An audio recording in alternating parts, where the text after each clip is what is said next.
একবার আল্লাহ রাসূল সাল্লাল্লাহু আলাইহি ইসলামের প্রিয় দৌহিত্র মানে নাতি হাসান রাদিয়াল্লাহু তাআলা আনহু, আল্লাহ রাসূল সাল্লাল্লাহু আলাইহি ওয়াসাল্লাম খুব ভালোবাসতেন হাসান রাদিয়াল্লাহু তাআলা আনহুকে এবং হুসাইন রাদিয়াল্লাহু তাআলা আনহু, এই দুইজনকে। ওনারা দুই ভাই আল্লাহ রাসূল সাল্লাল্লাহু আলাইহি ইসলামের পিঠে উঠে আল্লাহ রাসূল সাল্লাল্লাহু আলাইহি ইসলামের ঘোড়া বানিয়ে খেলতো। সুবহানাল্লাহ বলবেন না? ঘোড়া হতো আল্লাহর রাসূল, ঘোড়া হতো কে?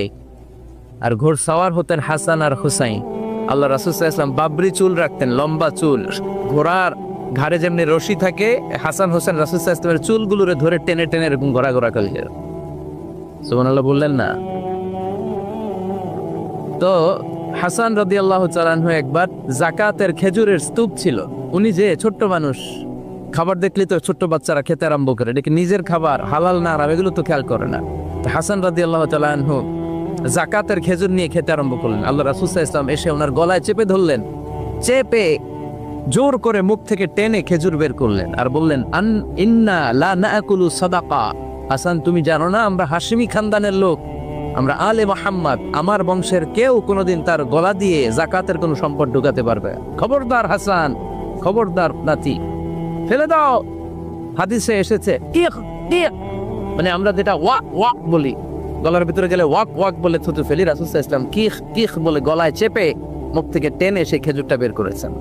বলেছেন, হাসান আমরা যাকাতের সাদাকার খেজুর খাই না, খবরদার হাসান, কখনো যাকাতের খেজুর খাবে না। সুবহানাল্লাহ পড়। তো এইভাবে আল্লাহ রাসূল সাল্লাল্লাহু আলাইহি ওয়াসাল্লাম আমাদেরকে শিখিয়েছেন, অন্যায় দেখলে, ভুল দেখলে এটা বলতে হবে, কারণ সাকিতু আনিল হাক্কি শাইতানুন আখরাস, অন্যায় দেখে যে চুপ থাকে ওটা মুমিন নয়, ওটা বোবা শয়তান। চিল্লায় বলেন ঠিক কি না? অন্যায় দেখলে রুখে দাঁড়ান, গর্জে উঠুন। আপনার আপন বোনের বয়সের একটা মেয়েকে কিছু বখাটে ছেলেরা টিস করতেছে, আপনি দেখে চলে যান কেন? দাঁড়ান, আপনি জিজ্ঞেস করেন কি হয়েছে, মেয়েটাকে তোমরা ডিস্টার্ব করো কেন? আপনি দাঁড়ালে আরো কয়েকজন এসে দাঁড়াবে, ঠিক কিনা? কিন্তু একজনকে তো দাঁড়াইতে হবে, দাঁড়ানোর দরকার আছে না নাই? মনে রাখবেন, আধারে ভয় পেও না, আলো আছে আড়ালে, অন্ধকার পালিয়ে যাবে তুমি উঠে দাঁড়ালে। দাঁড়াতে হবে আপনাকে। অন্যায় রুখে দেন, অসঙ্গতি রুখে দেন, প্রতিবাদ করেন। সামাজিক যত ধরনের অন্যায় আছে, যৌতুক, সুদ, ঘুষ, দুর্নীতি, রুখে দেন। আমরা এগুলোর বিরুদ্ধে। আমরা দুর্নীতির পক্ষে না বিপক্ষে? সুদের পক্ষে না বিপক্ষে? যৌতুকের পক্ষে না বিপক্ষে? এগুলোর বিরুদ্ধে সামাজিক আন্দোলন গড়ে তুলুন, কথা বলেন। Raise your voice, raise your voice hard, কণ্ঠকে উঁচু করুন, প্রতিবাদ করুন, রুখে দাঁড়ান। আপনি দাঁড়ালে সোজা থাকবে বাংলাদেশ, আপনি বসে গেলে পথ হারাবে বাংলাদেশ। এজন্য সামাজিক অন্যায়কে রুখে দিতে হয়। আল্লাহর হাবিব সাল্লাল্লাহু আলাইহি ওয়াসাল্লাম যত জায়গায় সামাজিক অসঙ্গতি দেখেছেন, ধরে ধরে ঠিক করেছেন। কারো ভুল নাম দেখলে তিনি চেঞ্জ করে দিতেন। মক্কা থেকে মদিনায় যখন আল্লাহ রাসূল সাল্লাল্লাহু আলাইহি ওয়াসাল্লাম গেলেন, মদিনার আগের নাম ছিল ইয়াসরিব। মদিনার আগের নাম কি ছিল? ইয়াসরিব। ইয়াসরিব শব্দের অর্থ to take revenge from someone, প্রতিশোধ নেয়া। আল্লাহর হাবিব সাল্লাল্লাহু আলাইহি ওয়াসাল্লাম বলেন, আমি রাহমাতাল লিল আলামিন, আমি দয়ার নবী, মায়ার নবী, আর আমি যেই শহরে আসবো এই শহরের নাম প্রতিশোধের শহর। নেভার, কখনো হতে পারে না। আজকে থেকে এই শহরের নাম তওবা কিংবা তয়্যিবা, মানে পবিত্র নগরী, মদিনাতুন নবী, নবীর শহর। আল্লাহ রাসূল সাল্লাল্লাহু আলাইহি ওয়াসাল্লাম ইয়াসরিব থেকে ওই শহরের নাম ওই দিনই মদিনা শহর বানায় দিলেন। এক সাহাবীকে জিজ্ঞেস করলেন, মাসমুক, নাম কি? বলে, আমার নাম হচ্ছে হাজান। হাজান মানে দুশ্চিন্তা, অ্যাংজাইটি, মানে যে সব সময় টেনশন করে। আল্লাহ রাসূল সাল্লাল্লাহু আলাইহি ওয়াসাল্লাম বলেন, এটার নাম হলো মিয়া? টেনশন কি কারো নাম হয়? রাসূল সাল্লাল্লাহু আলাইহি ওয়াসাল্লাম বললেন, শোনো, তোমাকে একটা পরামর্শ দেই, টেনশন নাম বাদ দাও, তুমি হাজান নাম কেটে সাহাল নাম রাখো, সাহাল। এখন হাজান বলে, আমি ছোট্টবেলা থেকে সবাই আমারে চেনে হাজান নামে, এখন আমার নাম যে সাহাল, এটা আবার ঘোষণা দিতে হবে, দরকার নাই। আমার হাজান আছে, এটাই ভালো, টেনশন, সমস্যা নাই। ও এবার বাড়িতে চলে যাওয়ার পরে আল্লাহ সব টেনশন ওর মাথার উপরে চাপাইছে। ওর এই বিপদ, ওর ব্যবসায় মন্দা, ওর পেটে ব্যথা, ওর জ্বর, ওর অসুস্থতা, ওর ঘরে শান্তি নেই, একটার পর একটা টেনশন আরো বেড়ে গেছে। সবাই বলে হাজান, ওই যে রাসূল সাল্লাল্লাহু আলাইহি ওয়াসাল্লাম সুন্দর নাম দিয়েছিল ওইটা নেও না, এই জন্য টেনশন বাড়ছে। যাও রাসূল সাল্লাল্লাহু আলাইহি ওয়াসাল্লামের কাছে ক্ষমা চেয়ে নাম ফেরত করে নিয়ে আসো। হাজান এবার যে বলে, ইয়া রাসূলুল্লাহ, আমার হাজান নামের দরকার নাই, আপনি যেটা সাহাল দিয়েছিলেন ওইটাই ভালো। সাহাল শব্দের তো সহজ। সাহাল মানে কি? ওই সাহাল রাদিয়াল্লাহু তাআলা আনহু বলে, আমি রাসূল সাল্লাল্লাহু আলাইহি ওয়াসাল্লামের কাছে ক্ষমা চেয়ে ওনার দেয়া নাম নিয়ে আসলাম, সাহাল। তারপর থেকে সবাই আমাকে ডাকে সাহাল। সাহাল মানে সহজ। আর ওই দিন থেকে মরার আগ পর্যন্ত আমার জীবনে আর কোনো টেনশন আসে নাই। সব কাজে আল্লাহ সাহাল অর্থাৎ সহজ করে দিয়েছেন। পড়েন সুবহানাল্লাহ। এজন্য উঠে দাঁড়াতে হবে, রুখে দিতে হবে সব অন্যায়। রাজি আছেন তো? যে সূরা থেকে কথা শুনবো এটাকে বলে সামাজিক রীতিনীতির সূরা। আমাদেরকে আল্লাহ তাআলা সোশ্যাল এন্ড মোরাল কিছু গাইডলাইন দিয়েছেন। 10টা গাইডলাইন আল্লাহ তাআলা আমাদের জন্য এখানে ডেডিকেট করেছেন। এবং আমরা দেখব যে এই সমস্যাগুলোর কারণে আমাদের সমাজে আজকে অশান্তি। কি করে একটা সমাজের শান্তি, শৃঙ্খলা, ভারসাম্য অক্ষুণ্ণ রাখা যায়, এ ব্যাপারে চমৎকার কিছু গাইডলাইন আল্লাহ এই সূরায় দিয়েছেন। আল্লাহ রাসূল সাল্লাল্লাহু আলাইহি ওয়াসাল্লামের 9 জন স্ত্রী এট এ টাইমে বেঁচে ছিল। মোট স্ত্রী 11 জন, দাসী 2 জন, সব মিলে 13 জন। আর এট এ টাইমে বেঁচে ছিল 9 জন। আল্লাহর হাবিব সাল্লাল্লাহু আলাইহি ওয়াসাল্লামের আলাদা কোনো ঘর ছিল না। 9 বিবিরে 9টা ঘর করে দিয়েছিলেন। এগুলোরই বলে হুজরা। সুবহানাল্লাহ পড়ে। তো উনি যখন ওখানে থাকতেন, মাঝে মাঝে দূর থেকে কিছু বেদুইন লোকেরা আসতো, যাদের মধ্যে সভ্যতা ভব্যতা আসে নাই। এরা এসে আল্লাহ রাসূল সাল্লাল্লাহু আলাইহি ওয়াসাল্লামকে ডাকা শুরু করতো। আমরা আমাদেরকে যেমনে ডাকি, আপনার নাম যদি হয় আব্দুল্লাহ, আমি আপনার বন্ধু হলে আপনারা ডাকবো ওই আব্দুল্লাহ, এদিকে আয়। এভাবে ডাকবো না? বন্ধু তো, তুই আমার বন্ধু আব্দুল্লাহ, এদিকে আয়। আব্দুর রহিম আমার বন্ধু, তো আমি ডাকবো এই আব্দুর রহমান এই। কিন্তু আল্লাহ রাসূল সাল্লাল্লাহু আলাইহি ওয়াসাল্লামের নাম হচ্ছে মুহাম্মদ, ওনারা কি ডাকা যাবে এই মুহাম্মদ এই? দেখা যাবে? উনি কি আমাদের মতো মানুষ? উনি মানুষ, তবে অসাধারণ মানুষ, ঠিক কিনা? তো কিছু বেদুইন এসে দুপুরবেলা রাসূল সাল্লাল্লাহু আলাইহি ওয়াসাল্লাম বিশ্রাম নিচ্ছিলেন। তারা এসে বলতে আরম্ভ করলো, ইয়া মুহাম্মদ, ইয়া মুহাম্মদ, এই মুহাম্মদ এই, বের হও। আল্লাহ বরদাস্ত করলেন না। আল্লাহ বললেন, খবরদার, নিজেরা নিজেদেরকে যেমনে ডাকো নবীর ওইভাবে ডেকো না, তোমাদের সব আমল বরবাদ হয়ে যাবে। অপেক্ষা করো, অপেক্ষা করো, অ্যাপয়েন্টমেন্ট নাও, পারমিশন নাও, সালাম দাও। কার কথা? চিল্লায় বলতে হবে কার? রব্বুল আলামিন বলেন, ইয়া আইয়ুহাল্লাযীনা আমানু লা তাদখুলু বুয়ুতান গায়রা বুয়ুতিকুম হাত্তা তাস্তানিসু ওয়া তুসাল্লিমু আলা আহলিহা যালিকুম খায়রুন লাকুম লাআল্লাকুম তাযাক্কারুন। পড়েন আল্লাহু আকবার। আল্লাহ বললেন, ও বিশ্বাসীরা শোনো শোনো, তোমাদের ঘর ছাড়া অন্য কারো ঘরে যদি যাও, অপরিচিত কারো বাসায় যদি যাও, যাওয়ার আগে অনুমতি নাও আর সালাম দাও। দেখেন সমাজ পরিবর্তনের ওয়াজ। অনুমতি নিতে হবে, সালাম দিতে হবে, পারমিশন নিয়ে যাবেন, অ্যাপয়েন্টমেন্ট নিয়ে যাবেন। অনেকে এমপির বাসায় যেয়ে ভিড় করে, এমপি রে পায় না, রাগ দেখা, আরে আসছি এমপি হয়েছে তো কি হয়েছে, পাওয়া যায় না সময় মতো। এমপিরও কাজ আসরা নাই, উনি তো আপনাদের জন্যই কাজ করেন। যে মিটিং গুলো করে আপনাদের জন্য, এই নির্বাচনী এলাকার জন্য করে, এগুলো বুঝতে হবে। অনেক ব্যস্ত মানুষ। হুজুরের বাসায় যে এই হুজুর নামে না, এখনো এতক্ষণ ধরে বসে আছি, 2 কাপ চা দিয়ে বসায় রাখছে আমাদেরকে, এরকম অভিযোগ আছে না নাই? কিন্তু হুজুরও মানুষ, হুজুরের ঘুমানো লাগে, হুজুরের গোসল করা লাগে, হুজুরের বিশ্রাম লাগে, হুজুরের ফ্যামিলি আছে, হুজুরও অসুস্থ হয়, হুজুর রোবট না, ঠিক কিনা? এগুলো একটু বোঝার চেষ্টা করবেন, একটু আমলে নিবেন। এজন্য সুন্নাহ হচ্ছে কারোর সাথে দেখা করার আগে অনুমতি নিয়ে যাওয়া। মোবাইল থাকলে ভাই বিকেলে একটু আসতে চাই, উনি যদি বলে হ্যাঁ আসেন, যাবে না, তাহলে 1 নম্বর সুন্নাহ অ্যাপয়েন্টমেন্ট নেওয়া। 2 নম্বর সুন্নাহ যে সালাম দেওয়া, অনুমতি চাওয়া। কারো ঘরে হুট করে দরজায় ধাক্কা মেরে ঢোকা যাবে? আগে কি দিবেন?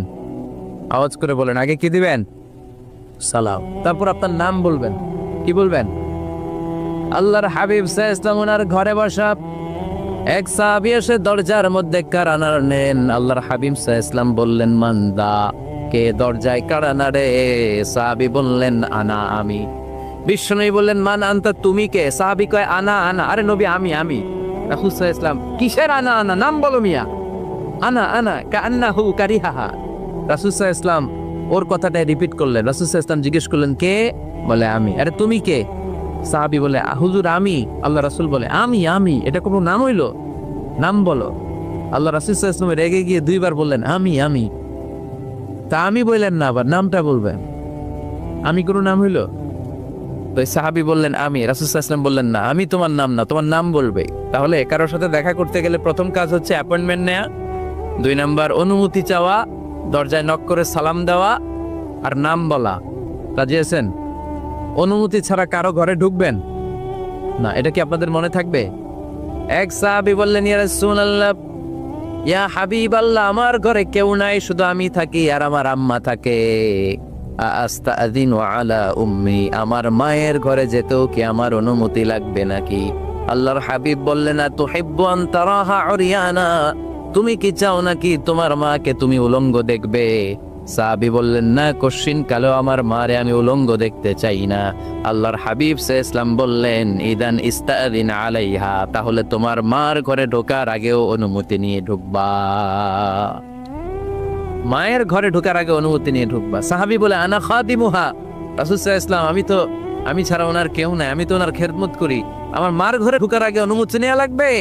আল্লাহ রাসূল সাল্লাল্লাহু আলাইহি ওয়াসাল্লাম বললেন, হ্যাঁ, তোমার মায়ের ঘরে ঢোকার আগে অনুমতি নেওয়া লাগবে।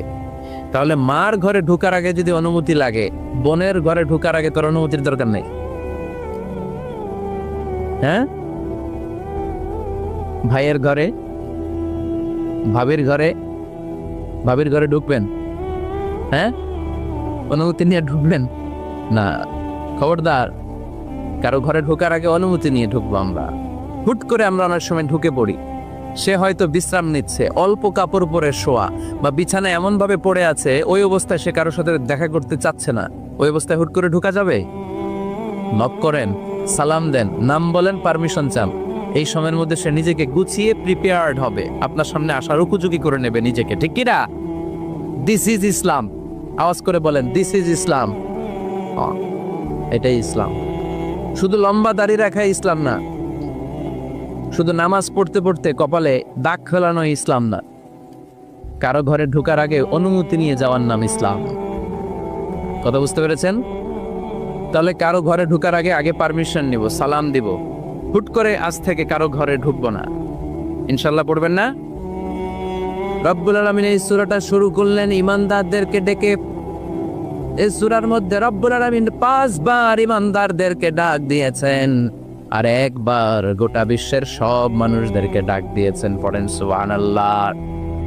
আল্লাহ বললেন, ইয়া আইয়ুহাল্লাযীনা আমানু লা তুকদ্দিমু বাইনা ইয়াদাইল্লাহি ওয়া রাসূলিহি ওয়াত্তাকুল্লাহ ইন্নাল্লাহা সামিউন আলীম। আল্লাহ বললেন, ও বিশ্বাসীরা শোনো, প্রথম গাইডলাইন, এই সমাজে যদি শান্তি চাও, সমাজটারে যদি সুন্দর বানাতে চাও, আল্লাহ রাসূলের বিধানের উপরে কোনো কথা বলো না। আল্লাহ রাসূল যেই বিধান দিয়েছেন ওই বিধানটাই ফাইনাল। আল্লাহ রাসূল যা বলছে ওইটা ফাইনাল না, আমার যা মন চায় ওইটা ফাইনাল? কারটা ফাইনাল? আল্লাহ রাসূলেরটা ফাইনাল। কোন বিশ্বাসী নারী, কোন বিশ্বাসী পুরুষ আল্লাহর বিধান চলে আসার পরে মন গড়া কোনো কাজ করতে পারে নাকি?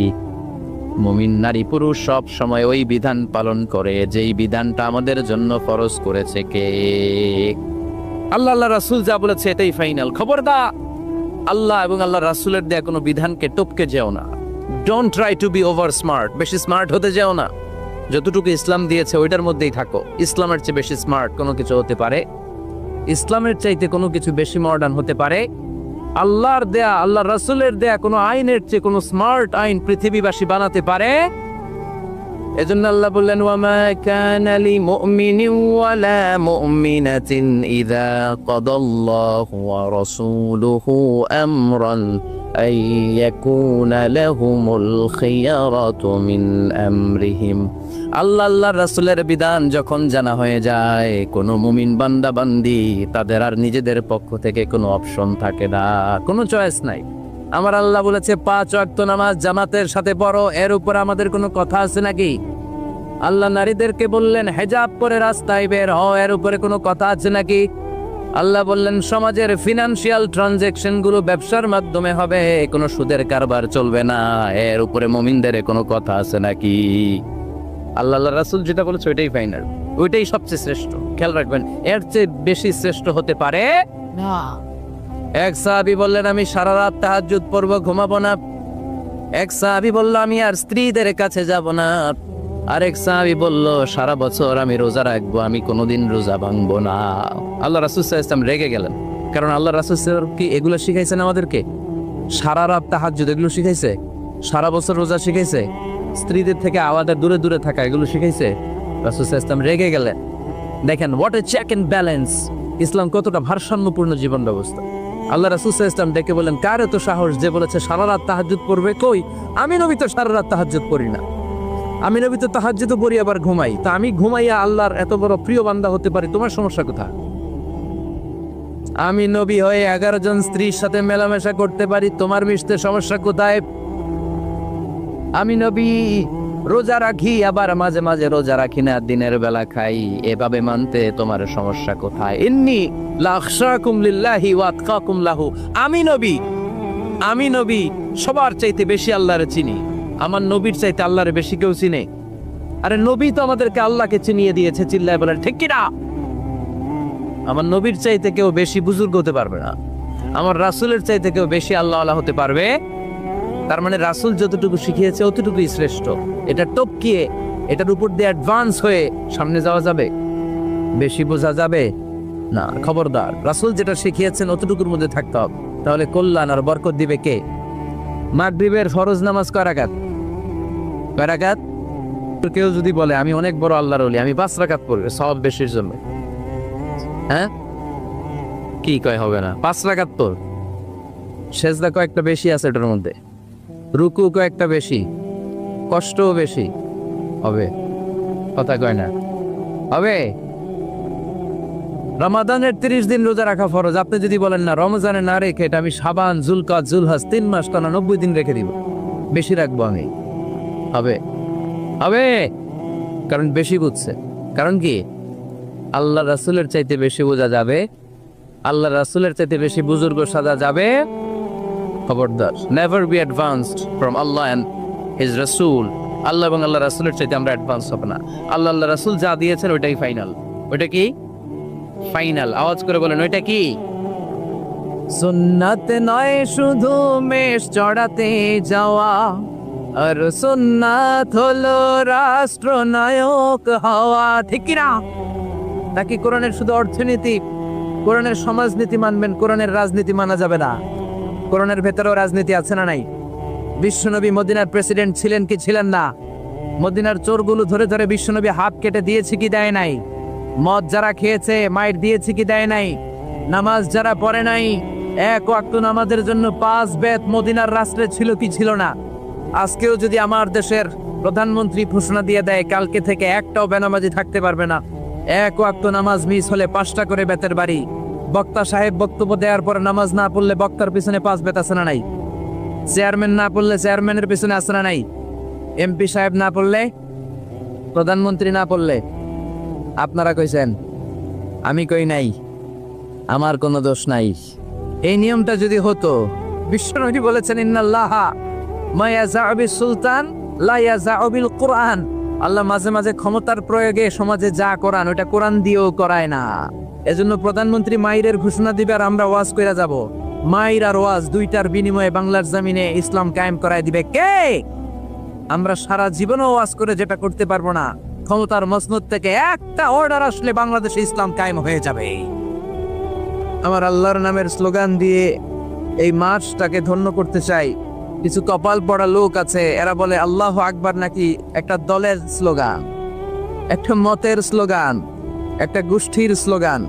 ওমি আল্লাহু আকবার কি কোনো দলের স্লোগান, কোনো মতের স্লোগান? আমরা যারা মুসলমান, আমাদের জন্মগ্রহণের সাথে সাথেই আমাদের কানের মধ্যে এই আল্লাহু আকবার নামের স্লোগান, এই আজান আছে না নাই? আমাদের বাম কানে একামত আছে না নাই? আমাদের সব ধর্মীয় উৎসবে আমার আল্লাহর নামের স্লোগান আছে না নাই? তার মানে এটা কোনো দল, কোনো স্পেশাল মত, কোনো বিশেষ গোষ্ঠীর স্লোগান নয়, এটা গোটা মুসলিম উম্মার স্লোগান। চিল্লা এখন ঠিক কিনা? কোরআন থেকে প্রেসক্রিপশন নিতে হবে। প্রেসক্রিপশন নিতে হবে কোত্থেকে? জোরে বলেন। কোরআন থেকে প্রেসক্রিপশন না নিলে এই সমাজটারে সুন্দর করা যাবে না। কোরআন থেকে প্রেসক্রিপশন না নিলে আপনার জীবন শুদ্ধ হবে না। কোরআন থেকে প্রেসক্রিপশন নেবেন, কি নেবেন? কোরআন থেকে প্রেসক্রিপশন না নিলে আপনার জীবন শুদ্ধ হবে না, সমাজটা শুদ্ধ হবে না, দেশটা দুর্নীতিমুক্ত হবে না। কোরআন থেকে প্রেসক্রিপশন নিলে এদেশে টেন্ডারবাজি থাকবে না, চাঁদাবাজি থাকবে না, হত্যা গুম থাকবে না, বিচারের নামে প্রহসন থাকবে না, স্কাইপি কেলেঙ্কারি থাকবে না, সুদ থাকবে না, ইফটিজিং থাকবে না, 31st নাইটে কোনো মেয়ে ধর্ষিতা হবে না। চিল্লা এখন ঠিক কিনা? কারণ এই কোরআন হচ্ছে it's a problem solving methodology. এটা হচ্ছে মহিমান্বিত কোরআন, এটা হচ্ছে সম্মানিত কোরআন, মহাবিশ্বের মহাবিশ্বয় সবচাইতে নন্দিত কিতাবটা আজকে আমাদের কাছে নিন্দিত। কিন্তু অবাক করা বিষয় হচ্ছে যে এই বইটাকে আল্লাহ তাআলা আমাদের হেদায়েতের জন্য দিলেন, এই বইটা নিয়ে কটু কথা বলে এরকম কিছু বেয়াদব বাংলাদেশে আছে না নাই? আমরা এই কোরআনের ব্যাপারে খুব দুর্বল। তুমি আমারে গালি দাও, আমি কিছু বলবো না। আমার আব্বারে গালি দাও, কিছু বলবো না। আমার দলকে গালি দিলেও কিছু বলবো না। কিন্তু আমার কোরআনকে গালি দিলে খবর আছে না নাই?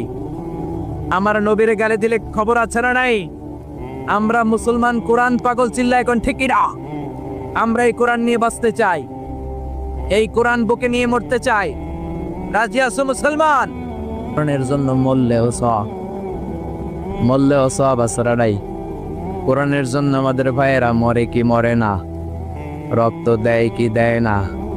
কত রক্ত লাগবে তোমাদের? আমাদের কাছে টাটকা রক্ত আছে না নাই? জোরে বলেন। ফু দিয়ে কোরআনের আওয়াজকে নিভাতে চায়। কোরআনটা মোমবাতি নয় যে ফু দিয়ে নিভানো যাবে। কোরআনটা কুপির বাতি নয়, ফু দিয়ে নিভানো যাবে। কোরআনটা গ্রামের চেরাগ বাতি নয়, তুমি ফু দিয়ে নিভায়ে দেবা। এই কোরআনটা হচ্ছে ইলেকট্রিক্যাল বাতি, এটা সুইচ অফ করে নিভাতে হয়। আর সুইচটা কার হাতে? আজ পর্যন্ত কেউ নিভাতে পারে নাই, পারবেও না। চিল্লা এখন ঠিক কিনা? কোরআনের বাতি নিভাইতে আসলেও নিজেই নিভে যায়। চিল্লায় বলেন ঠিক কিনা? আপনি এক জায়গায় কোরআনের আওয়াজকে স্তব্ধ করে দিবেন, আরো 10 জায়গায় কোরআনের আওয়াজ গর্জে উঠবে। আপনি এক জায়গায় মুফাসসিরকে আটকায় রাখবেন, 10 জায়গায় মুফাসসিরে ইসলাম কায়েম করে ফেলবে। এক মুফাসসির কারাগারে তো লক্ষ মুফাসসির ঘরে ঘরে। চিল্লায় বলেন ঠিক কিনা? ময়দানে ময়দানে মুফাসসিরদের হক কথাগুলো আছে না নাই? ইসলামের কান্ডারি আজও বাংলার জমিনে আছে না নাই? সিংহকে জেলেবন্দি করলো, সিংহের বাচ্চাগুলো আছে না নাই? মনে রাখতে হবে, সিংহের বাচ্চা হলেও সেগুলো সিংহ, সেগুলো বানর নয়। সিংহের বাচ্চা হলে সেগুলো সিংহ, সেগুলো শিয়াল নয়। সিংহের বাচ্চা যেগুলো, সেগুলো আর একটা সিংহ। চিল্লায় বলেন ঠিক কিনা? সময় মতো ওই সিংহের গর্জনে পুরো বন কেঁপে কেঁপে উঠবে। চিল্লায় বলেন ঠিক কিনা? এই কোরআন আমাদের প্রাণ, এই কোরআন আমাদের জান। এই বাংলার জমিনে কোরআনের আইন চালু হোক, আমরা চাই কি চাই না? যারা কোরআনের বিরুদ্ধে কথা বলবে ওদের সাথে আমাদের কোনো সম্পর্ক। আল কোরআনের বিরুদ্ধে একটা আইনও বানালে ওই আইন আমরা মানব না। চিল্লায় বলেন ঠিক কিনা? আমরা এই কোরআনকে বুকে ধারণ করতে চাই। রাজি আছো মুসলমান? আমরা যা পাপ করেছি আল্লাহ মাফ করে দেখ। সব ধরনের দাঙ্গা হাঙ্গামা, পেট্রোল বোমা, হরতাল, মারামারি থেকে আল্লাহ আমার সুজলা সুফলা শস্য শ্যামলা সোনার বাংলাদেশকে হেফাজত করুক। আমরা পড়ি আমিন। বিসমিল্লাহির রহমানির রহিম। পরম করুণাময় অসীম দয়ালু আল্লাহ তাআলার নামে শুরু করছি। আমরা আমাদের সব কাজ একজনের নামে শুরু করি। তিনি কে? আল্লাহর নামে কাজ শুরু করলে বরকত আছে না নাই? আর আল্লাহর নাম যদি বাদ দেন কোনো বরকত নাই, বরকত শূন্য। ঠিক কিনা? এজন্য সব কাজ করবো একজনের নামে। তিনি কে? তাহলে এই কাজটা হবে মার্সি এন্ড ব্লেসিংস ফুল, রহমত পূর্ণ, বরকত পূর্ণ। আর আল্লাহর নাম বাদ দিলে হবে বরকত শূন্য। এজন্য সব জায়গায় আল্লাহর নাম রাখতে রাজি আছেন নাকি শুধু সিরাতুন নবীর মাহফিলেই রাখবেন? তাফসীরুল কোরআনের মাহফিলে, দেশের সব জায়গায় আল্লাহর নাম থাকার দরকার আছে না নাই? আল্লাহ আমাদেরকে আমল করার তৌফিক দান করুক, পড়ি আমিন। তার মানে নতুন বছরে আমরা ঢুকেছি, তো খুব বেশি খুশি হওয়ার কিছু নাই। হিসেব কষবার সময় এসেছে। আল্লাহর সাথে সম্পর্ক ডেভেলপ করতে পেরেছি কিনা, সালাতগুলো জামাতের সাথে আদায় করতে পেরেছি কিনা, বিশ্বনবীর সুন্নাহ অনুযায়ী জীবনটাকে সাজাতে পেরেছি কিনা, কতটা নেক আমল দিয়ে নিজেকে গড়তে পেরেছি, এই হিসেব কষবার সময় এসেছে।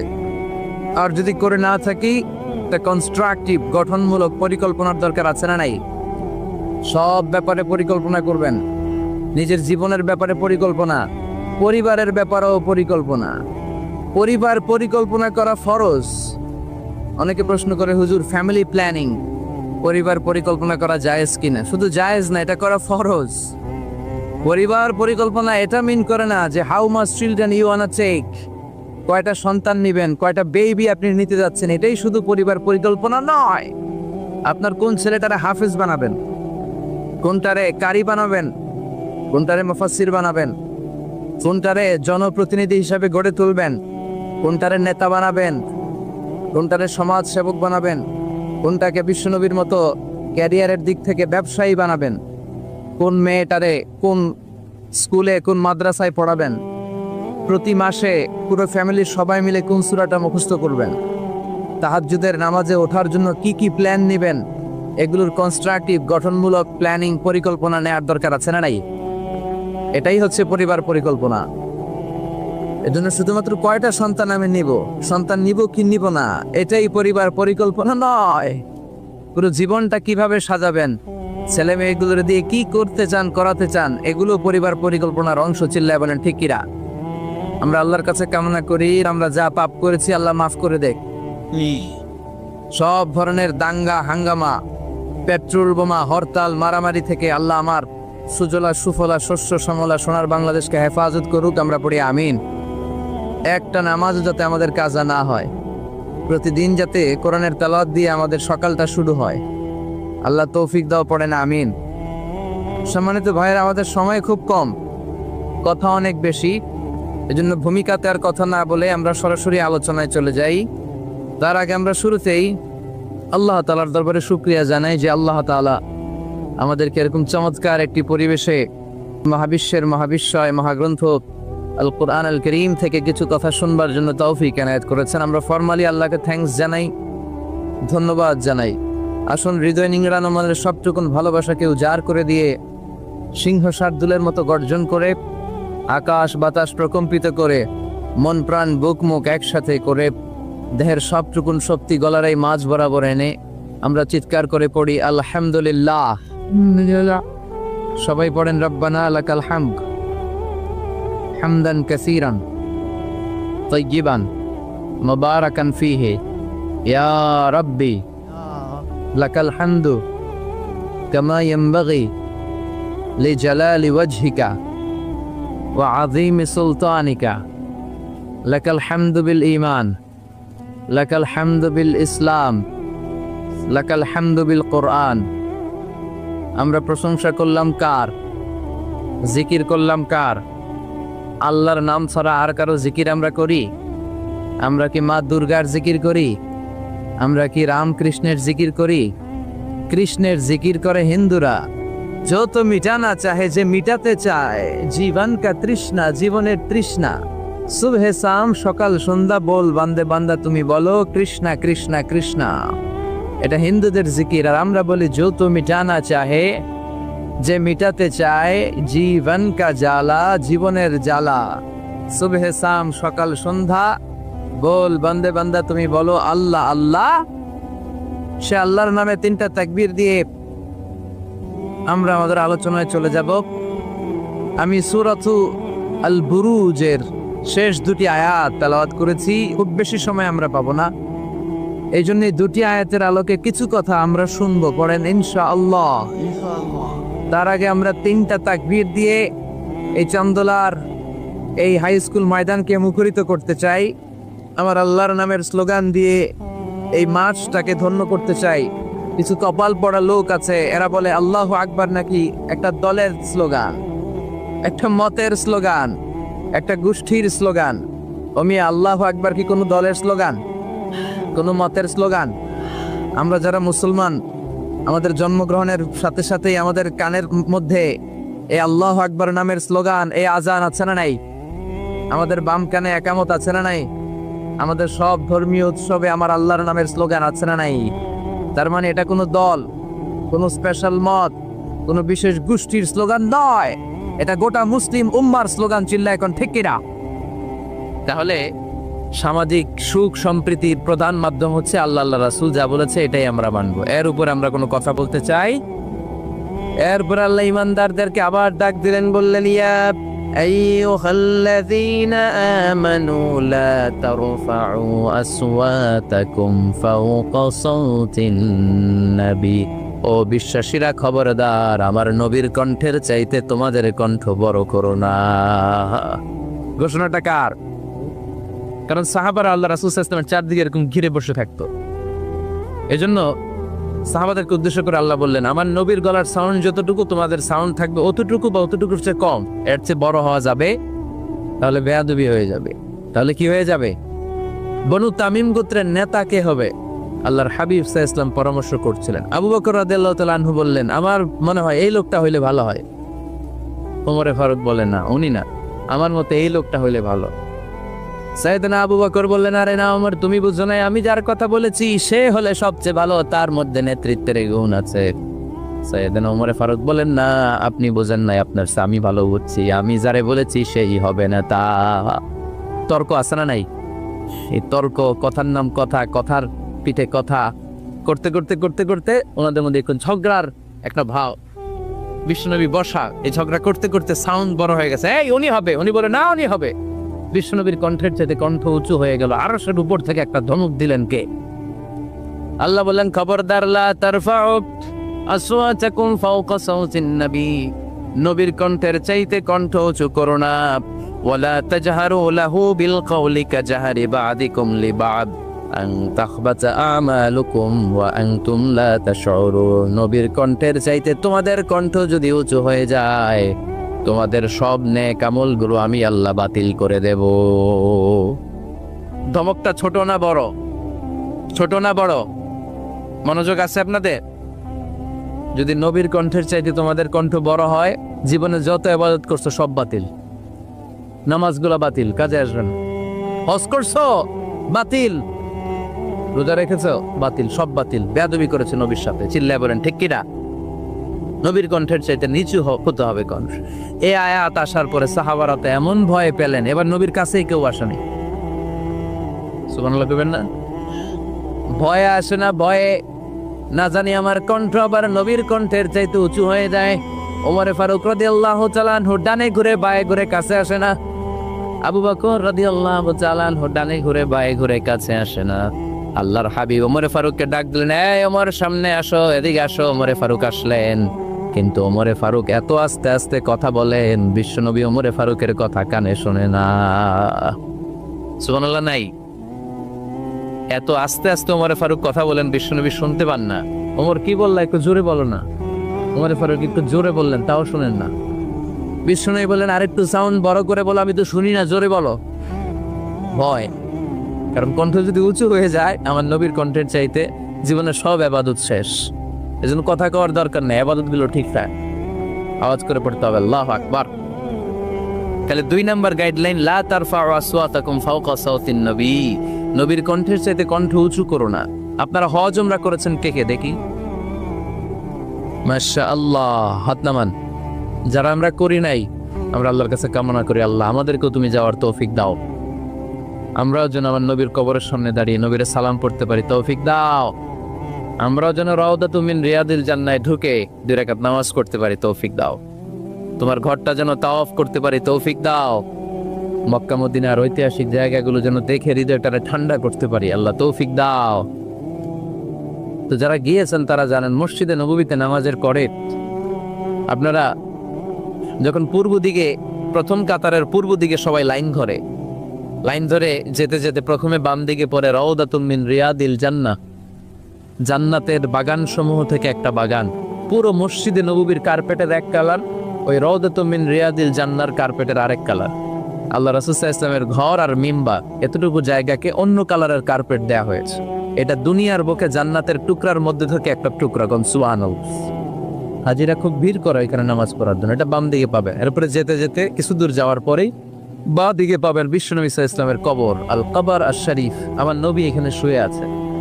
যেই নবীর কথা আজীবন ওয়াজে শুনলেন, যেই নবীরে নামাজের তাশাহুদে বসে সালাতু সালাম পড়ে শোনা, যেই নবীর জন্য দেহের তাজা রক্ত আমরা বিলিয়ে দিতে রাজি, ওই নবীর কবরের সামনে যে যখন দাঁড়াবেন আর ভাববেন আমার আর নবীর থেকে ব্যবধান 5-6 হাত, এইখানে আমার নবী শুয়ে আছে, এইখানে আমি, আপনি কি ধৈর্য ধারণ করতে পারবেন?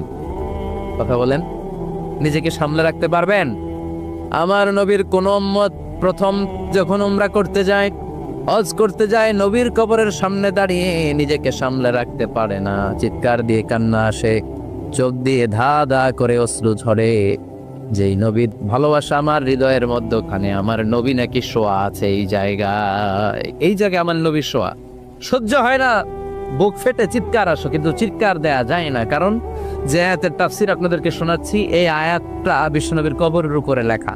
লা তারফাউ আসওয়াতাকুম ফাওকা সাউতিন নবী, তুমি নবীর দরবারে এসেছো, এখানে বড় গলায় আওয়াজ করে কোনো কথা বলা যাবে না, চিল্লায় বলেন ঠিক কি না?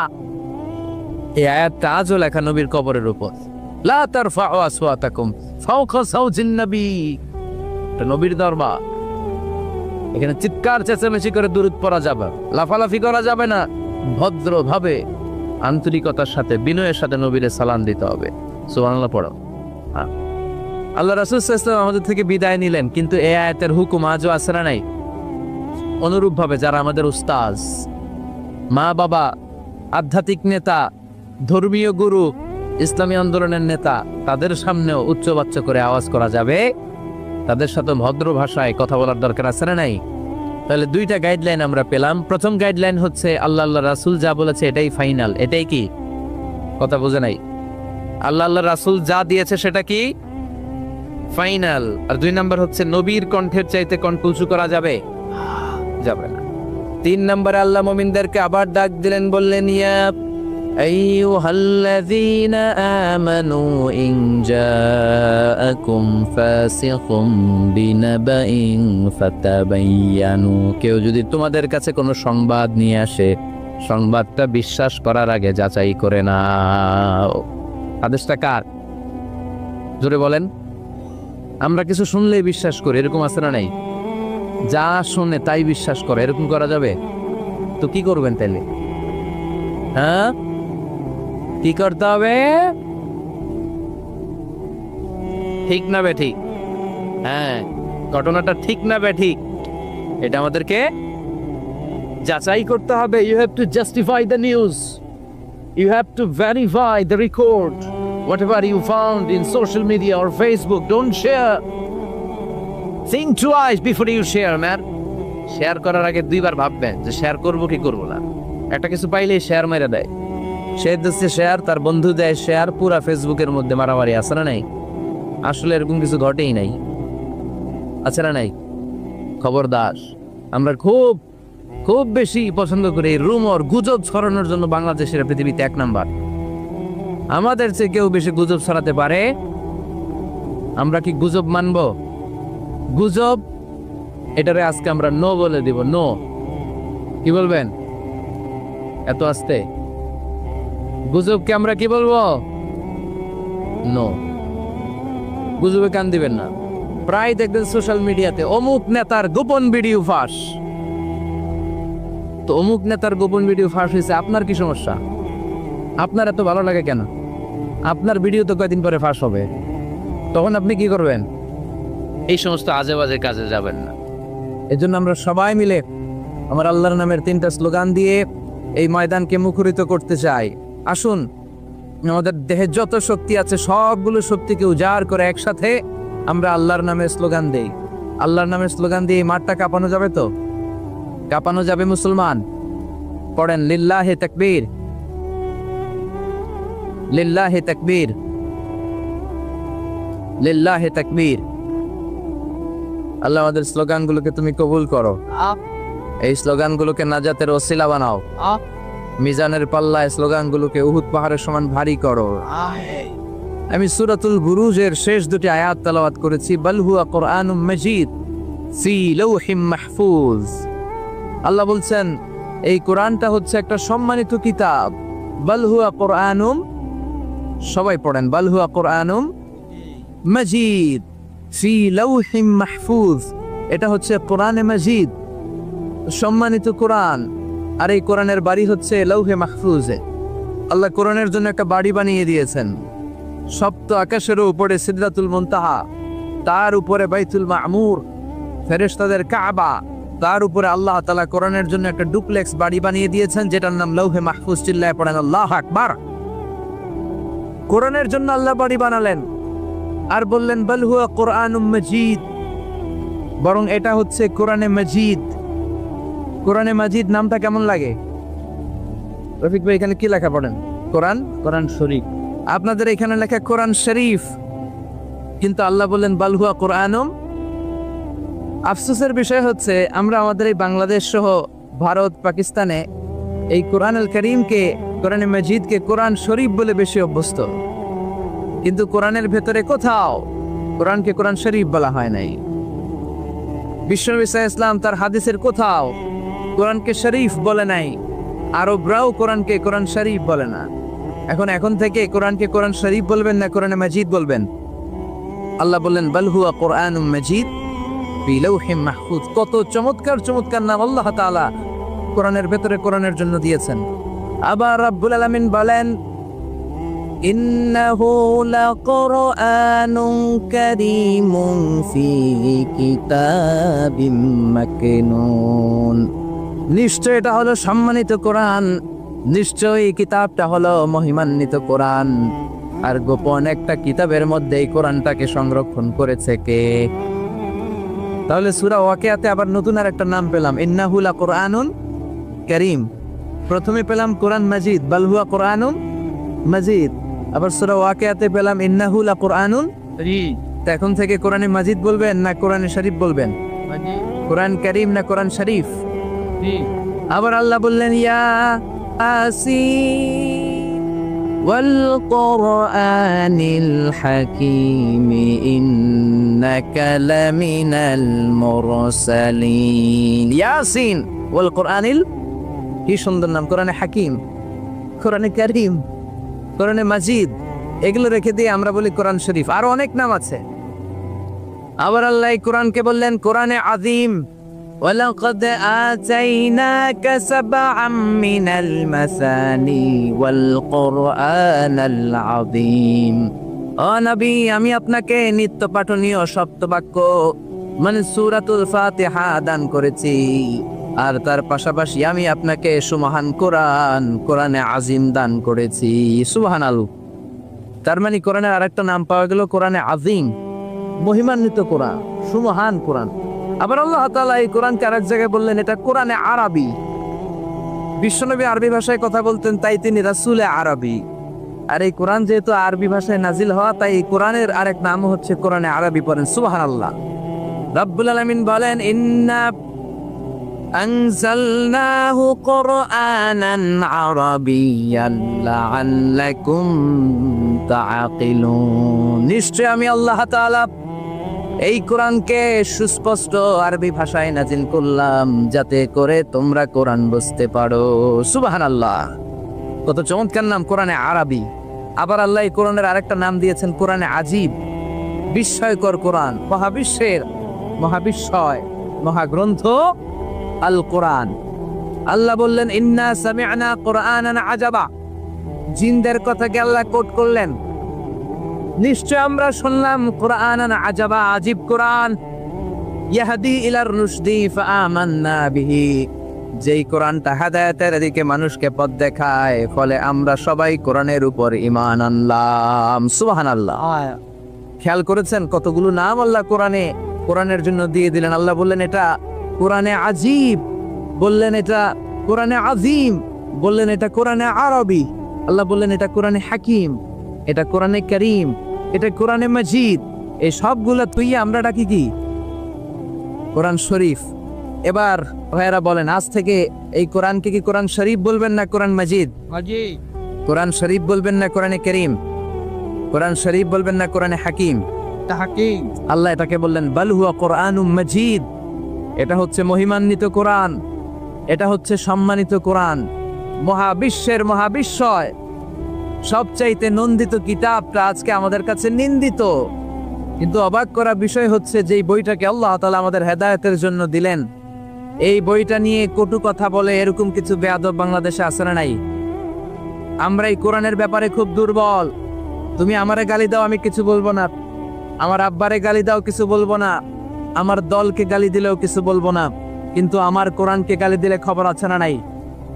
আমার নবীরে গালি দিলে খবর আছে না নাই? আমরা মুসলমান কোরআন পাগল, চিল্লা এখন ঠিকই না। আমরা এই কোরআন নিয়ে বাঁচতে চাই, এই কোরআন বুকে নিয়ে মরতে চাই। রাজি আছো মুসলমান? কারা কারা রাজি? দুই হাত উঁচু করে আল্লাহর দেখাও।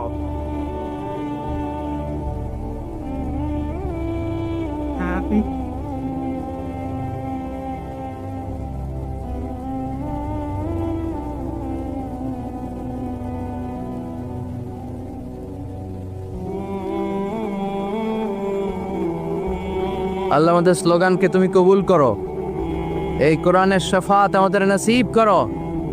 আল্লাহ বললেন বল হুয়া কোরআনুম মাজিদ, এটা মহিমান্বিত কোরআন। ফি লাউহে মাহফুজ, লাউহে মাহফুজে এই কোরআনের ঘর বানিয়ে দিয়েছে কে? আল্লাহ। আবার রব্বুল আলামিন বললেন কিতাবটা এমন কিতাব, এই কিতাবের দিকে নজর করলেই সওয়াব আছে না নাই? কি কিতাব?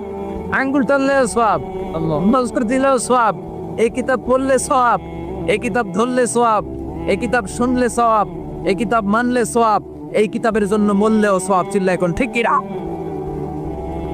আল্লাহ বললেন এই কিতাব পড়লে সওয়াব।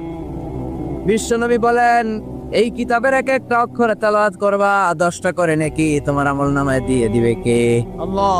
আবার এই কিতাবের এক একটা আয়াত তুমি তেলাওয়াত করবা, তোমার জান্নাতের বিল্ডিংটারে উঁচা করে দিবে কে? মান কারা হারফান মিন কিতাবিল্লাহি ফালাহু হাসানাহ, আল্লাহর কিতাব থেকে যে তেলাওয়াত করবে তার সওয়াব আছে। ওয়াল হাসানাতু বিআশরি আমসালিহা, আর সওয়াব হলো এক একটা অক্ষরের কারণে 10টা করে নাকি। সূরা বাকারার আলিফ লাম মিম যদি আপনি পড়েন, আলিফ লাম মিম তিনটা মিলে একটা অক্ষর নয়, তিনটা 3 অক্ষর, তিনটার জন্য 30 নেকি। সুবহানাল্লাহ। আবার কিয়ামতের দিন আল্লাহ বলবেন ইকরা ওয়ারতাকি ওয়ারাত্তিল কামা কুনতা তুরাত্তিলু ফিদ দুনিয়া ফাইন্না মানজিলাতাকা ফি আখিরি আয়াতিন তাকরাউহা। বুখারীর বর্ণনা, কিয়ামতের দিন আল্লাহ বলবেন এক একটা আয়াত তেলাওয়াত কর, যতগুলো আয়াত দুনিয়ার বুকে তেলাওয়াত করেছিস তোর জান্নাতের বিল্ডিং হবে তত তলা। সুবহানাল্লাহ। এই পৃথিবীর সবচেয়ে বড় স্কাই স্ক্রিপার হচ্ছে বুর্জ আল খলিফা, সবচেয়ে বড় উঁচু বিল্ডিং।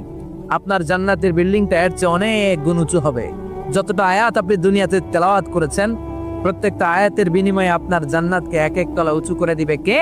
আল্লাহ। এজন্য এই কিতাব এমন কিতাব পড়লে সব, আবার এই কিতাব ধরলে সব আছে না নাই? তবে অজু ছাড়া ধরা যাবে। কোরআনকে যদি আপনি অজু ছাড়া ধরতে যান, কোরআন বলবে খবরদার, be careful, don't touch me without making ওযু, don't touch me without ablution. অজু ছাড়া আমার আয়াতকে, আমার পৃষ্ঠাকে স্পর্শ করো না। চিল্লা এখন ঠিক কি না?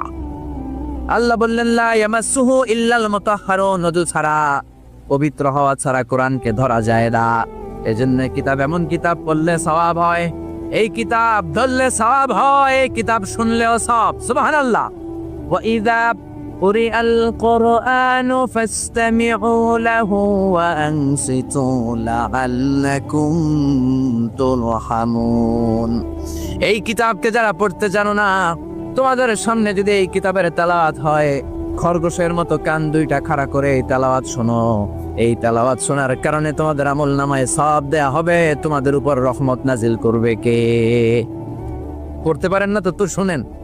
মোবাইলের মধ্যে শাইখ আব্দুর রহমান সুদাইসির কোরআন তেলাওয়াত রেখে শুনবেন, শুনলেও আপনার উপর রহমত নাজিল করবে কে? প্রিয় ভাইয়েরা, এই কোরআনের আয়াতকে মোবাইলের রিঙ্গার দেয়া যায় না। এই মাসালাটা জেনে নেন। কোরআনের আয়াত দিয়ে মোবাইলের রিংটোন হতে পারে না, ইসলামী সঙ্গীত হতে পারে, আরবি নাশিদ হতে পারে, কিন্তু কোরআনের আয়াত দিয়ে রিঙ্গার দেয়া যায় না।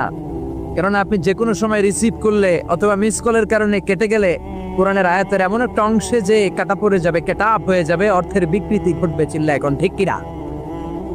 এজন্য মোবাইলের রিঙ্গারে কোরআনের আয়াত দেয়া যাবে না। আল্লাহ বললেন কোরআন এমন কিতাব, পড়লে সওয়াব, ধরলে সওয়াব, শুনলেও সওয়াব আছে না নাই? মানলেও সওয়াব আছে না নাই?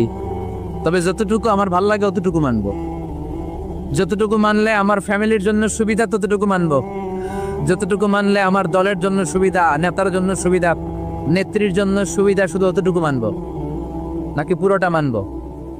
আপনি যদি বলেন কোরআনের 30 পারা, আমি 29 পারাই মানি, 1 পারা মানি না, মুমিন না কাফের। এই কোরআনের 114 সূরা বললেন 110টা মানি, 4টা মানি না, মুমিন না কাফের।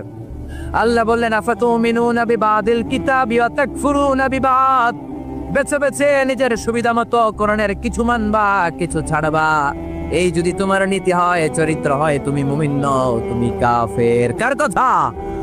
একদল আছে বেছে বেছে মানে, সহজ কথাগুলো মানে, নিজের জন্য যেটা স্যুট করে ওইটা মানে, নিজের দলের জন্য যেটা স্যুট করে ওইটা মানে, নিজের ব্যবসা প্রতিষ্ঠানের জন্য যেটা স্যুট করে ওইটা মানে, যেটাই নিজের বিরুদ্ধে চলে যায়, যেটাই নিজের বাবের বিরুদ্ধে যায়, নিজের দলের বিরুদ্ধে যায়, ওইটা মানতে চায় না। এরকম নামধারী মুসলমান আছে না নাই? একদল আছে নরম গুলা মানে, গরম গুলা মানে না, আছে না নাই? মিষ্টি খাওয়ার সুন্নত মানে, মায়ের খাওয়া যে সুন্নত মানে না, আছে না নাই? সুবিধাজনক কথাগুলা মানে যেগুলা বললে ঝুঁকি আসবে, মাইর আসবে, ঘুষি আসবে, ওইগুলা মানে না সারাটাই। সুন্নাত নয় শুধু সুমধুর আলাপ, আর সুন্নাত হলো হুঙ্কার গর্জন, ঠিক না? সুন্নাত নয় শুধু পাগড়ি মাথায় দেয়া, আর সুন্নাত হলো অন্যায় বাধা দেয়া। অন্যায় বাধা দিবেন? রাজি আছেন নাকি দেখে মুখ বুজে সহ্য করবেন? বাধা দেওয়ার দরকার আছে না নাই? অন্যায় দেখতে দেখতে, শুনতে শুনতে, হেকমত করতে করতে প্রতিবাদের ভাষাটুকু আমরা হারিয়ে ফেলেছি। চিল্লা এখন ঠিক কিনা? সুন্নাত নয় শুধু মেষ চড়াতে যাওয়া, আর সুন্নাত হলো রাষ্ট্রনায়ক হওয়া, ঠিক কিনা? নাকি কোরআনের শুধু অর্থনীতি, কোরআনের সমাজনীতি মানবেন, কোরআনের রাজনীতি মানা যাবে না? কোরআনের ভেতরেও রাজনীতি আছে না নাই? বিশ্বনবী মদিনার প্রেসিডেন্ট ছিলেন কি ছিলেন না? মদিনার চোরগুলো ধরে ধরে বিশ্বনবী হাত কেটে দিয়েছে কি দেয় নাই? মদ যারা খেয়েছে মাইর দিয়েছে কি দেয় নাই? নামাজ যারা পড়ে নাই, এক ওয়াক্ত নামাজের জন্য 5 বেত মদিনার রাষ্ট্রে ছিল কি ছিল না? আজকেও যদি আমার দেশের প্রধানমন্ত্রী, প্রিয় প্রধানমন্ত্রী ঘোষণা দিয়ে দেয় কালকে থেকে একটাও বেনামাজি থাকতে পারবে না, এক ওয়াক্ত নামাজ মিস হলে 5টা করে বেতের বাড়ি, বক্তা সাহেব বক্তব্য দেওয়ার পর নামাজ না পড়লে বক্তার পিছনে 5 বেত আছে না নাই? চেয়ারম্যান না পড়লে চেয়ারম্যানের পিছনে আছে না নাই? আপনারা কইছেন, আমি কই নাই, আমার কোনো দোষ নাই। এই নিয়মটা যদি হতো, বিশ্বনবী বলেছেন ইন্নাল্লাহা মা ইয়াযাউ বিস সুলতান লা ইয়াযাউ বিল কুরআন, আল্লাহ মাঝে মাঝে ক্ষমতার প্রয়োগে সমাজে যা করান ওটা কোরআন দিয়েও করায় না। এজন্য প্রধানমন্ত্রী মাইরের ঘোষণা দিবে আর আমরা ওয়াজ পেয়ে যাব। মাইর আর ওয়াজ দুইটার বিনিময়ে বাংলার জমিনে ইসলাম কায়েম করায় দিবে কে? আমরা সারা জীবনও ওয়াজ করে যেটা করতে পারবো না, ক্ষমতার মসনদ থেকে একটা অর্ডার আসলে বাংলাদেশে ইসলাম কায়েম হয়ে যাবে। সুন্নাত নয় শুধু মেষ চড়াতে যাওয়া, আর সুন্নাত হলো রাষ্ট্রনায়ক হওয়া। মহাব্বতে তার সুদিনের সাথী তুমি, দুর্দিনেও তার পাশে থাকো কি? আরো কিছু সুন্নাত আছে তুমি জানো কি? জানলেও জীবনে কখনো তা মানো কি? সুন্নাত নয় শুধু দাওয়াতের মেহমান, ঠিক না? সুন্নাত নয় শুধু খাওয়া শেষে মধুপান, আরো কিছু সুন্নাত আছে তুমি জানো কি? জানলেও জীবনে কখনো তা মানো কি? চিল্লায় বলেন ঠিক কিনা? এজন্য অর্ধেক মানবেন না পুরাটা, পুরা 3-এর 2 মানবেন না পুরা, 4-এর 3 মানবেন না পুরা। পুরা কোরআন যদি মানেন তবে আপনি মুমিন, আধা আধা মানলে মুমিন নয়। আপনারা কি? যদি আধা আধা মানেন তাহলে মুমিন নন, তাহলে তারা কি? আফাতুমিনুনা বিবাদিল কিতাব ওয়া তাকফুরুনা বিবাদ, কিছু মানবা কিছু ছাড়বা, মুমিন নও তুমি কাফের। চিল্লা এখন ঠিক কিনা? তার মানে এমন কিতাব পড়লে সওয়াব, ধরলে সওয়াব, শুনলে সওয়াব, মানলে সওয়াব। এই কোরআনের জন্য মরলেও সওয়াব আসরাডাই। কোরআনের জন্য আমাদের ভাইয়েরা মরে কি মরে না? রক্ত দেয় কি দেয় না? কত রক্ত লাগবে তোমাদের? আমাদের কাছে টাটকা রক্ত আসরাডাই। জোরে বলেন। ফু দিয়ে কোরআনের আওয়াজকে নিভাতে চায়। কোরআনটা মোমবাতি নয় যে ফু দিয়ে নিভানো যাবে। কোরআনটা কুপির বাতি নয় ফু দিয়ে নিভানো যাবে। কোরআনটা গ্রামের চারাক বাতি নয় তুমি ফু দিয়ে নিভায়ে দেবা। এই কোরআনটা হচ্ছে ইলেকট্রিক্যাল বাতি, এটা সুইচ অফ করে নিভাতে হয়। আর সুইচটা কার হাতে? আল্লাহ। এজন্য আল্লাহ বলেন খবরদার, ইউরিদুনা লিয়ুতফিউ নূরাল্লাহি বিআফওয়াহিহিম ওয়াল্লাহু মুতিম্মু নূরিহি ওয়ালাউ কারিহাল মুশরিকুন। কোরআন বিদ্বেষীরা, ইসলাম বিদ্বেষীরা কোরআনের আলোকে ফু দিয়ে নিভিয়ে দিতে চায়, কিন্তু কোরআন তো মোমবাতি নয় যে ফু দিয়ে নিভানো যাবে। কোরআনের বাতিকে কিয়ামত পর্যন্ত জ্বালিয়ে রাখবে কে? আজ পর্যন্ত কেউ নিভাতে পারে নাই, পারবেও না। চিল্লা এখন ঠিক কিনা? কোরআনের বাতি নিভাইতে আসলেও নিজেই নিভে যায়। চিল্লায় বলেন ঠিক কিনা? আপনি এক জায়গায় কোরআনের আওয়াজকে স্তব্ধ করে দিবেন, আরো 10 জায়গায় কোরআনের আওয়াজ গর্জে উঠবে। আপনি এক জায়গায় মুফাসসিরকে আটকায় রাখবেন, 10 জায়গায় মুফাসসিররা ইসলাম কায়েম করে ফেলবে। এক মুফাসসির কারাগারে তো লক্ষ মুফাসসির ঘরে ঘরে চিল্লায় বলেন ঠিক কিনা? ময়দানে ময়দানে মুফাসসিরদের হক কথাগুলো আছে না নাই? ইসলামের কান্ডারি আজও বাংলার জমিনে আছে না নাই? সিংহকে জেলে বন্দি করলো, সিংহের বাচ্চাগুলো আছে না নাই? মনে রাখতে হবে, সিংহের বাচ্চা হলেও সেগুলো সিংহ, সেগুলো বানর নয়। সিংহের বাচ্চা হলে সেগুলো সিংহ, সেগুলো শিয়াল নয়। সিংহের বাচ্চা যেগুলো, সেগুলো আর একটা সিংহ। চিল্লায় বলেন ঠিক কিনা? সময় মতো ওই সিংহের গর্জনে পুরো বন কেঁপে কেঁপে উঠবে। চিল্লায় বলেন ঠিক কিনা? এজন্য আল্লাহ বলেন, এই কিতাব পড়লে সব, ধরলে সওয়াব, শুনলে সওয়াব, এই কিতাব মানলে সওয়াব, এই কিতাবের জন্য মরলেও সওয়াব। আছে না নাই? মরতে রাজি আছেন? রাজি আছেন মরতে? কোরআনের জন্য মরলে আপনি মরবেন না, আজীবনের জন্য জীবিত থেকে যাবেন। ঠিক কিনা? ওয়ালা তাকুলু লিমান ইউকতালু ফি সাবিলিল্লাহি আমওয়াত বাল আহইয়াউ ওয়ালাকিন লা তাশউরুন। আল্লাহ সতর্কবাণী দিয়ে বললেন, খবরদার, কোরআনের রাজ কায়েম করতে যে আমার জমিনে যারা রক্ত ঢাললো, কোরআনকে মসনদে বসাতে যে, কোরআনের সমাজ প্রতিষ্ঠা করতে যে যারা জীবন দিল, তাদেরকে তোমরা মৃত বলো না। সুবহানাল্লাহ! তারা জীবিত। কিয়ামতের দিন তারা সবুজ পাখি হয়ে জান্নাতের আনাচে কানাচে ঘুরে বেড়াবে। চিল্লায় পড়েন আল্লাহু আকবার।